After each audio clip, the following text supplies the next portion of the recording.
G'day, Shane here on Wednesday the 22nd of January 2025.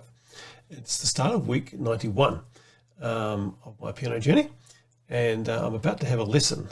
It's currently in the summer holidays here in New Zealand, so I haven't been having many lessons of late, and we're still about a month away from when lessons will resume, but I'm extra special, so I'm getting a lesson in the middle of the holidays, and I'm going to be learning a new piece. But before I get on to that, I'll have a look back at the previous week, week 90, and did 5 practice sessions last week for a total of 3 hours and a quarter, 3 hours 15 minutes. And yeah, I was actually pretty happy with them. Actually, there were probably more practice sessions than not, where the 2 pieces that I've really got to go, Caprice and Song of the Pine Tree, are starting to come together rather well. I'm happy with the way they're going, actually, so that's all good. So they're probably going to get retired fairly soon, and as I said, Jane's going to teach me a new piece today, and I imagine that there'll probably be a new piece on the horizon when the term starts officially, which is in the second week of February, I think. So one of the things which I'm going to make a bit of a change to is these reviews. I'm not entirely sure how to change the bit that I've just done, which is essentially a look back, because essentially, people are interested in, well, I'm told they're interested in how much I've practiced, and I'm certainly interested in looking back at times and seeing, what practice sessions and things I've done. But I do have a sheet here I can look at if I needed to do that. But I had a comment last week from Victoria, and Victoria had watched last week's review, and she had asked me to display some information around the pieces that I was learning. And I tried this a while back and just did a sort of separate video on it.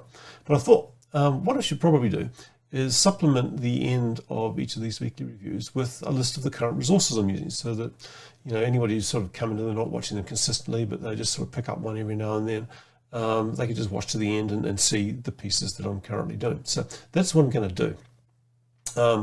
And I'll just update them. I won't do them every week. I'll record them when they change and just add them to the end of the video. So I'm going to start that today, and we'll get on to that now. Fancy transition here.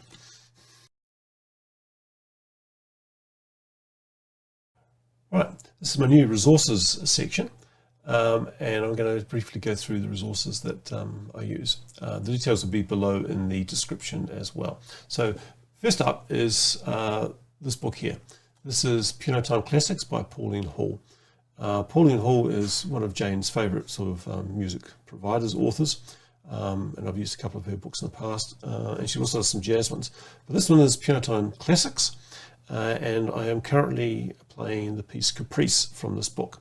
Now, the new piece that Jane's going to give me is called Theme from Unfinished Symphony, and that is also in this book. The next book is this one here, which is an ABRSM book, and it's called Finger Jogging Boogie, and it's for grades 1 to 3, and it has the piece in it called Song of the Pine Tree, which I'm currently working on as well. So that's that book there. Those are all of the pieces that I'm currently learning. I also use this book here for my sight reading. It's another ABRSM book, and it's the grade 2 piano specimen sight reading tests. Now, there's a whole variety of these that go up various levels, but the idea here is that they have basically 4-bar sections like that, and you just basically pick one of these at random. There's 50 something of them in here, and you play it. And for those of you who've never done sight reading before, basically this is a way of essentially building up your reading skills. And in an exam, if you were ever to do one, you'd be given, the instructor would basically pick one of these pieces at random. You'd have about 30 seconds to look at it, and then you'd be expected to play it, and then they'll grade you on that. So there's no sort of practice ahead of time or anything like that. It's into it, play it, get a mark. And it's that quick, really. So it teaches you to look for patterns, try to figure out how you're going to play it, and mash the hands together, etc. So an interesting process. The other resource I use is scale charts. So these are essentially just these scales with the notes that are different than normal highlighted. It just makes it a bit easier as I'm learning to play those. These are available from Jane's Accelerando piano website. And I'll put some details around that below. And I'll talk a little bit more about that in a minute. So that's the end of the sort of physical resources, as it were. The other key resource that I have is obviously Jane, a teacher. And I can't tell you just how useful having a teacher actually is. I don't know how I'd be going if I was trying to learn on my own, because I wouldn't know what pieces to pick, etc. I wouldn't know what grade I'm at any particular point in time. You have to sort of try and evaluate that.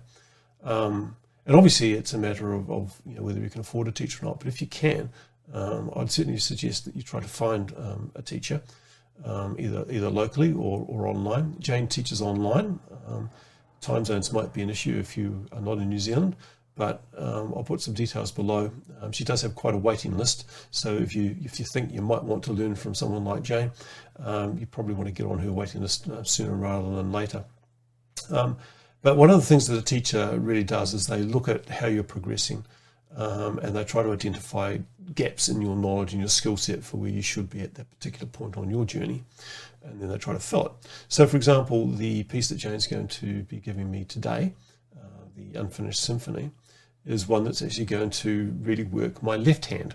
So it swaps the melody from being on the right hand into the left hand, so that I can start to get some practice doing that, because I haven't done that before. That's something I would never have thought of to do had I been trying to teach myself. So it's those kinds of sort of insights that a good teacher will help you figure your way through and sort of really help you progress. So can't recommend a teacher enough, and the best one ever, although I'm a bit biased because I'm married to her, is Jane Trotter. So take a look at her website. You'll see that there's plenty of other people there, that dozens and dozens of people that have left testimonials that also think she's the bee's knees. So you can check that out. Now, the other thing that Jane also has is a YouTube channel and a supporting website called Accelerando Piano. And Accelerando Piano is where she puts up short tutorial type videos. When I say short, they're not 30-second type things. They're 5 to 10 minute type tutorials, and these are primarily aimed to support her students. Although she's made them public, so everyone in the world can have a look at them and use them.